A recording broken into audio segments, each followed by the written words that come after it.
Are you going to sit around begging white people to do for us what we have the power to do for ourselves?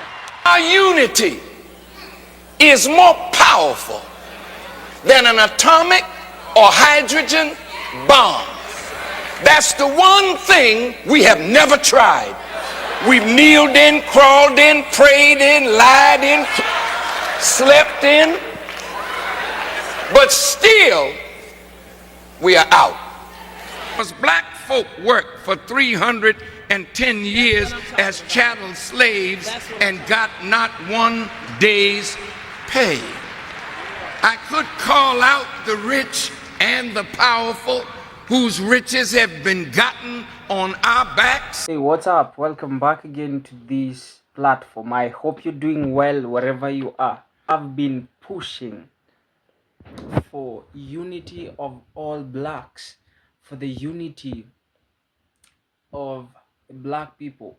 And I think you've seen also from these videos the likes of Farrakhan. They have been pushing for black unity because I know what that carries. I know the weight unity carries, and I just want us to watch the videos, and then later on we can come and I can share my commentary on the same. Give me your views about how you feel about these videos. Share your thoughts, man, in the comment section. Let's keep on engaging. Let's keep on hanging out. You presented to Rain, and if this is your first time in this channel, please consider supporting us by simply subscribing. Give us a like, share our content. We'll greatly appreciate. Let's hear and then come back later on. Excuse me.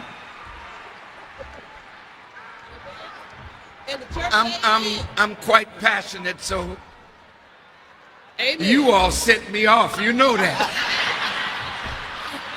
And I love it. But listen, an agenda is a program, a schedule, a timetable, a plan, a list, a scheme to accomplish a certain result.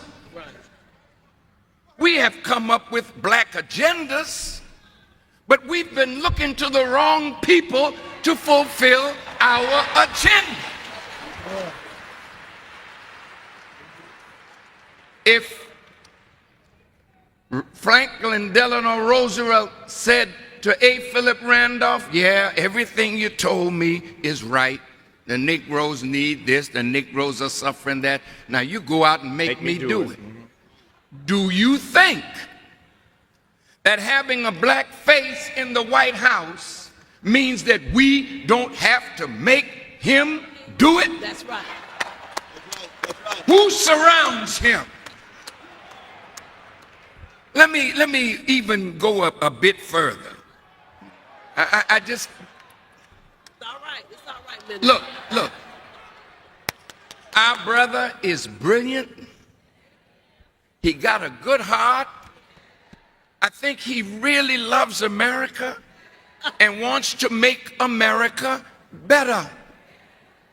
He wanted to ease the pain between America and the Muslim world.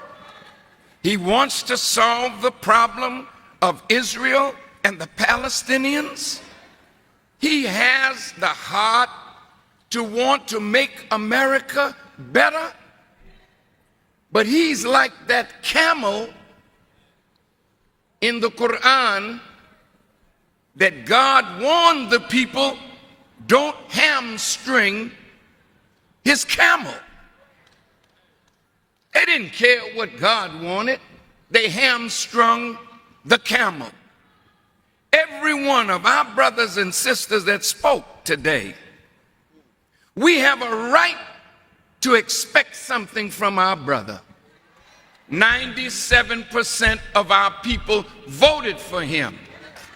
Yes, there's trouble asset relief program, but there's no. there is still racist America between the money being sent down and it coming to those who need it most. If he does not use his bully pulpit to address that, we can fault him for that. But wait a minute. In love. Everybody say it. Say it again. One more again. Okay, I want to deal with that word. Because love is bigger than some emotional feeling. The word love, you can change the vowel O to I and the consonant V to F.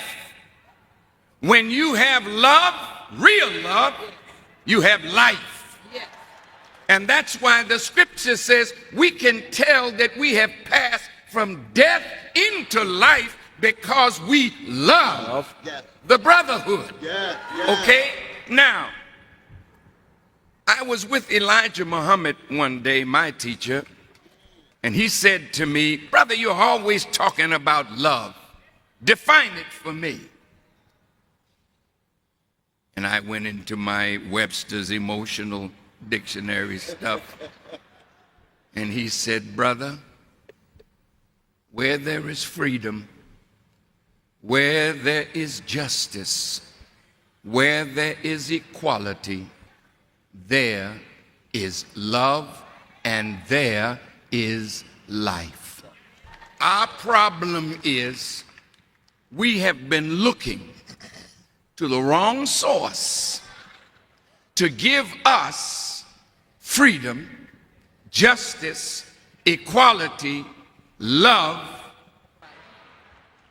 But I'll save that for another time. The point is, the present generation of whites did not do this. But the present generation of whites are in their privileged position because of what a former generation of whites have done. Now the question is, a black agenda should be put before them, because if they don't accept the responsibility to clean up this problem, you don't have a lot of time to wait 40 more years for a benevolent white president or a benevolent black president. That day is over. America is facing the judgment of God as we sit around this table. Look at the weather. Look at the world turning down on her. America is bankrupt. $13 trillion in debt. And if you figure Medicare and Medicaid, she's over $60 trillion in debt. She can never pay it. That's why she voted for $650 billion in armament, because she can't pay the debt. But she can bully those whom she is in debt to with fear over her military prowess. I'm here to tell you she's losing there too. Now I close.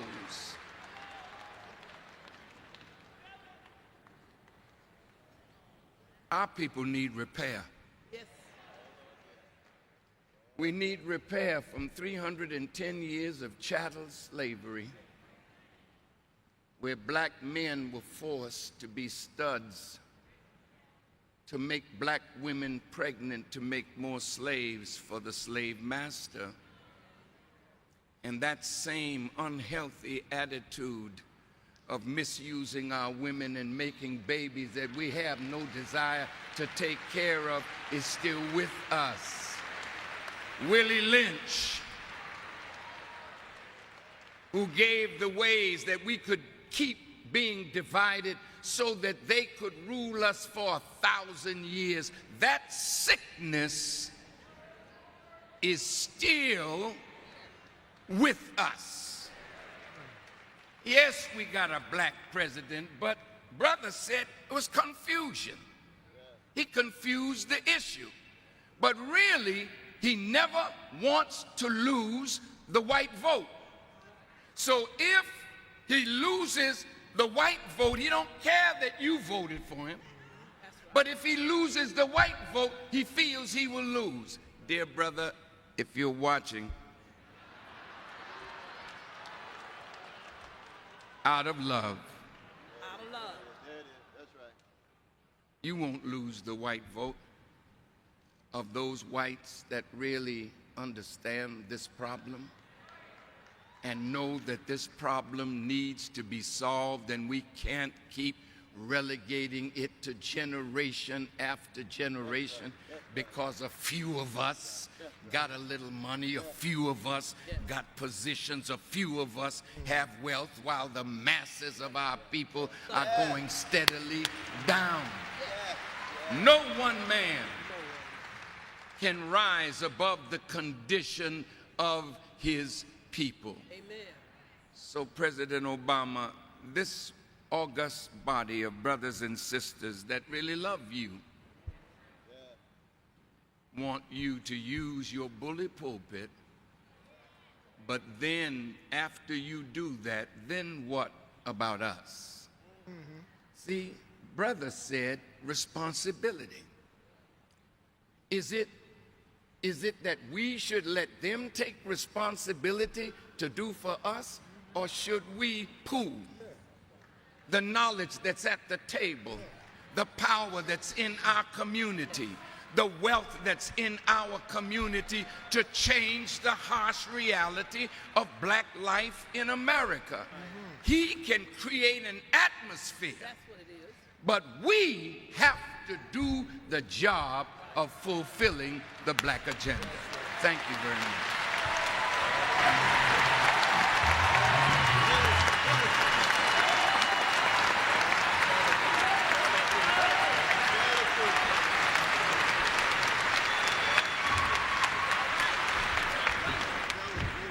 That is a perfect segue to this. Can y'all see this? What's that say? Brainwash. Say it again. One more again. Please welcome the author, Tom Burrell. There is a chapter in this book where you talk about the fact, Tom, that we black folk have been bred to be led. Bred to be led. We've been bred to be led. Tell me more. Well, it starts with the idea, Tavis, that we were sold a bill of goods through false advertising back those 310 years ago that you're talking about. The myth of black inferiority. The idea, the big lie that somehow we were less than, not as good as white people. That was the claim. The thing that made it more devastating is the fact they put meat on those bones, and for the next 310 years waged a massive propaganda campaign through the media to substantiate that. The idea that we somehow were less than. The thing that makes it stick is that it is incessant, it never stops. As the media is developed, it is folded right into the media. The images that keep saying to us that we are indeed inferior. We bought it, and we not only bought it, but true to any kind of brainwashing, the brainwashed becomes a part of the brainwashing team. The abused become a part of the abusers. And that's where we... I want to go to Mr. Farrakhan. I agree with that. I want to ask one question about transportation in Gary, Indiana. Ms. Blackwell, you were saying that in Denver, they were dealing with the rail system in Denver? They were dealing with transit-oriented development, Okay. how to put housing and transportation close together so that people get more value out of their housing by not having to take a car, Right. but can take public I transportation to understand get that, but where what they I was want. going to say is that the president is now talking about a high rail system. But I don't hear them talking about Gary, Indiana. When you look at Gary, Indiana, it's a majority black people in Gary, Indiana, and you have a system coming past them when we should have a rail system coming through Gary. When you were talking about another airport in Gary, those are black folks that will be put to work. So we can't go to Denver and don't go to Gary. We got to make sure that happens. I hear that point. But You don't think the minister would just please, this one, if you don't mind, minister, just Very- no very- disrespect. Very quickly, very quickly. It is on this transportation question. Chicago, the train line stops at 95th Street. Chicago goes to 130th Street. And so if we reconstruct, transit workers are green jobs. 60 folks in a bus rather than 60 cars, there's a green job. Right. If we're going to reconstruct, and every city with 20,000 plus one has been cut down to zero money. Chicago was getting $250 million, 94, now it gets nothing.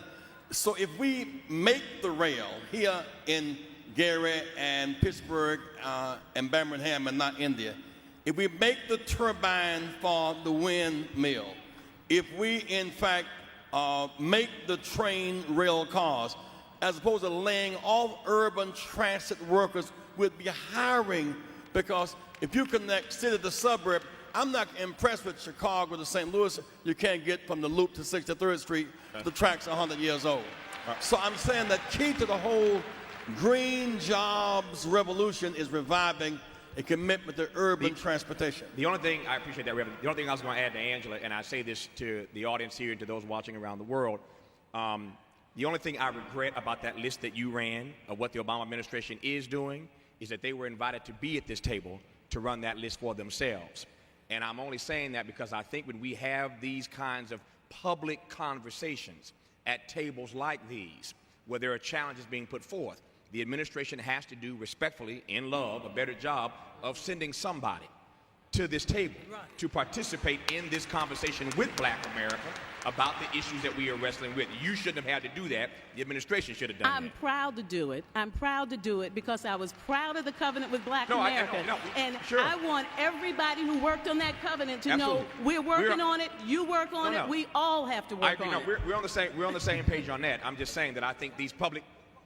Why do they got to be so undercover about it? Here's my point. I just want to say this, Ms. Blackwell. Everything you said is brilliant and on target, but here's the problem. We're not simply talking about statistical and empirical verification for what they have done substantially. We get that. But when you look at the fact that we can't get any public recognition, there's no shame about going on and dealing with the problems of Israel versus Palestine. There's no shame in dealing with don't ask, don't tell. There's no shame in dealing with the results of the competition between South versus North. Why is there such an aggregate and a constant assumption in the Obama administration that to acknowledge blackness as a legitimate participant in the American scene democratically is something that is for shame? I'm not going to be involved with anybody who's ashamed to admit me. If the price of admission to the party is the denial of my body, I'm paying too high a price. And I'm saying the Obama administration must be honest and open about what they're doing to help and facilitate African American people without alienating. This is what Minister Farrakhan said. The white folk who love you gonna love you regardless. The white folk who don't love you ain't gonna love you. If you delivered their babies every Sunday morning with gloves on your back, it's not gonna happen. The question is, what do black people have enough of self-love to say, if you don't love me and you can't come out and say publicly that you love me, then your love is already shattered. And it's not about love, it's about service. Let me end by saying this. When you look at the GI Bill was a universal prescription that said we're gonna help everybody. It established the middle class. Black people were mostly closed out of that. 98% of those people who received it were white, and 99% of them were men. So women and people of color were locked out of a universal program. Everything you just announced what Obama is doing that has been targeted to black people, first of all, hasn't been targeted because it's been for a larger urban project that most of which the monies have not come to us. Secondly, Mr. Obama has far more help percentage-wise and overall mass suburban America than he's helped African American people. And thirdly, something that Dr. Malvo said we need to repeat here. There has been a massive redistribution of wealth upward under the black president. Under Bush, it was already accelerated. Under Mr. Obama, it has gone through the roof.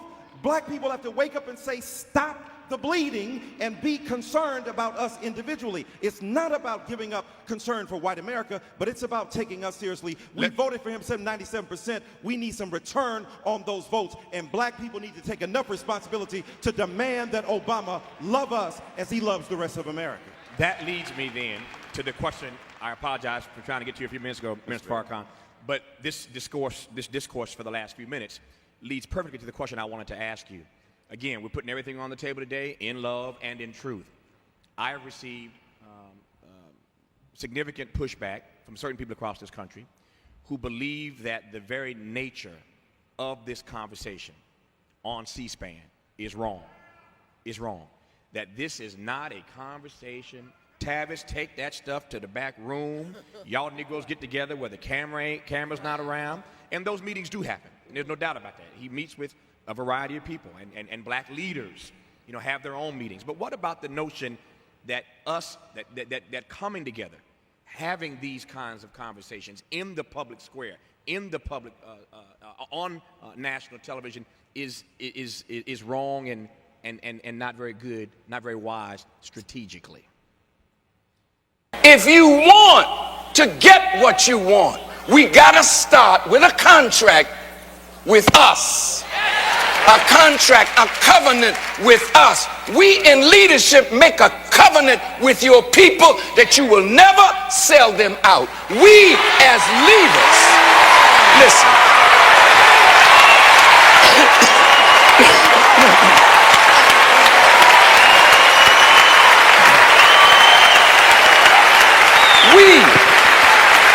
We as leaders, so-called, must make a covenant with our people that nothing is more important than the salvation of a people who are now on a death march. While we're singing and dancing and popping our finger and shaking our backside to the world, we are on a death march into ovens, but not the same oven called Auschwitz. But it is a destruction coming to our people through bad health care, no health insurance, HIV, AIDS, drive-by shootings, gang conflict, crack cocaine. We are now become the enemy of ourselves. So we have to make a covenant. And in closing, in my conclusion, oh yes, I'm a Baptist preacher now. In my conclusion, in the 37th chapter of Ezekiel, there was some dry bones that were in a valley. And the bones were talking to one another. They were having a conversation about a contract.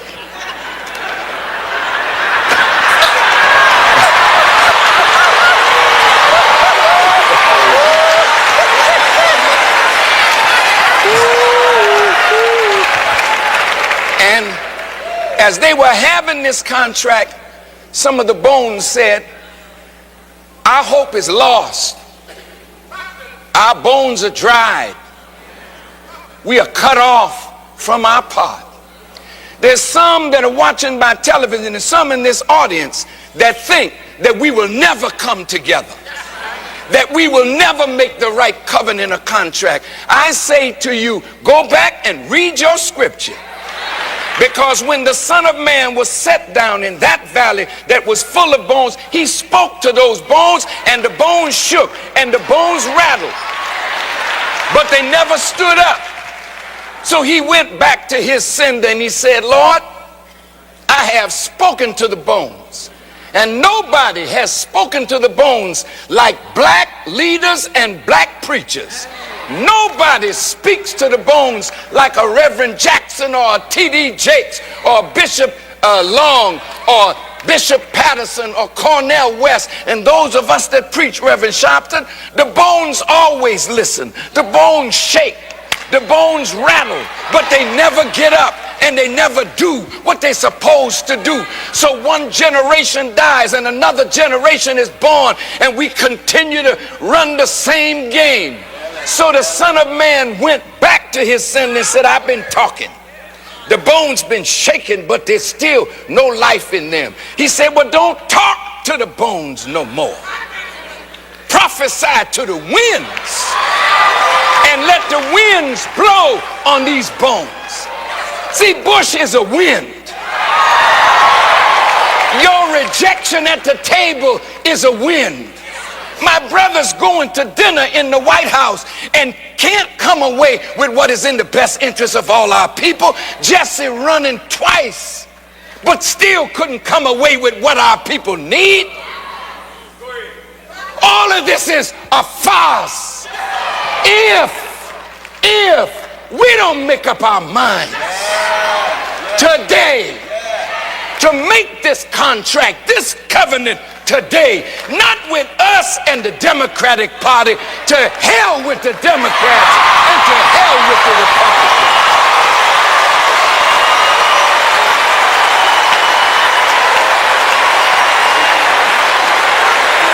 Hey, what's up? Welcome back again. And I've always shared about these videos that push forward for black unity, for black people to come together and resonate together and support each other. And you know, they do say that uh, human beings are prone to mistakes, but my fellow black people, let us not leave mistakes be the founding history of our lives. Let us not let mistakes take the better part of our history, because um, we've always had great leaders. We've always had great people and men, heroes that God gave us. The likes of Patrice Lumumba, the ones I've been talking about each and every time, the likes of Thomas Sankara, the likes of Malcolm X, someone like Martin Luther King Jr. They've always they are heroes that they rose, but unfortunately they went down. And maybe it's because of our mistakes. Maybe, I'm not saying it's our mistakes, but maybe we didn't support them enough for them to stay longer. I always push about black unity because I know how significant that is, especially in these days that white supremacy has taken place and oppression is taking shape and controlling most of the lives of blacks. The moment I see black people going against each other, the moment I see people from the same oppression, people affected by the same enemy fight, I get broken a little bit, because they need to unite. And like the video that I shared, if you've not watched it, just check it out. They are Palestinians and the black people. If we are victims uh, of the same struggle, the same problem, then we need to unite against the common enemy that we have. That's why I don't like, that's why I always discourage these fights between blacks and Africans, blacks and other people who get oppressed, because this is what the enemy uses. It's a tool. It's a very strategic tool that is used by the enemy just to come between the two, and then they get to win. That's what they did to Muammar Gaddafi. They came in between Muammar Gaddafi and the people whom he led, and that's how he ended up going down. I know we always have our dark sides as human. If you start talking about Muammar Gaddafi, someone may say he was a dictator. If you also speak about Thomas Sankara, they will say that he was. They will always say that bad side of him.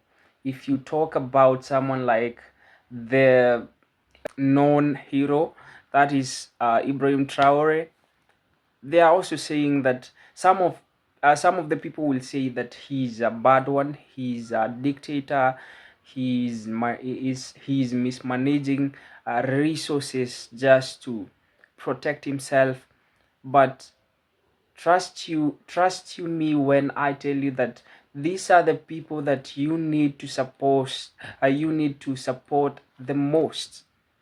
They are your fellow people, and the enemy just uses misinformation as a tool to bring disunity between the two, because he knows the power of reigning between two divided persons.